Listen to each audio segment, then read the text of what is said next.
नमस्कार मंडळी, आज बनवले आहेत मी दह्यातल्या मिरच्या। त्याच्यासाठी सर्वात पहिल्यांदा मी मिरच्या धुवून चिरून घेतलेल्या आहेत। त्याच्यानंतर दही, लसणाची पेस्ट, जिरे पावडर, धने पावडर हे सर्व मी मिक्स करून व्यवस्थित मीठ घालून याच्यामध्ये छान भरून घेतलेल्या आहेत पूर्ण मिरच्या।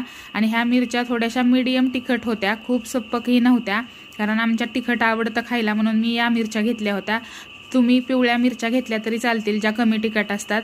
त्याच्यानंतर बघा, ह्या मिरच्या व्यवस्थित उन्हात वाळून घेतलेल्या आहेत मी कडक 2-3 दिवस, आणि तेलामध्ये छान फ्राय करून घेतलेल्या आहेत। आणि फ्राय केल्यानंतर ही मिरची बघा, आमच्या समर्थनी तर अख्खीच खाल्लेली आहे, ती कमी तिखट होती आणि त्याला फार आवडली।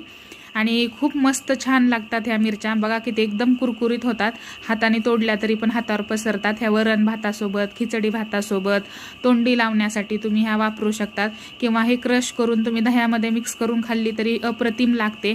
नक्की घरी ट्राय करा, आणि रेसिपी आवडली असेल तर लाईक करा।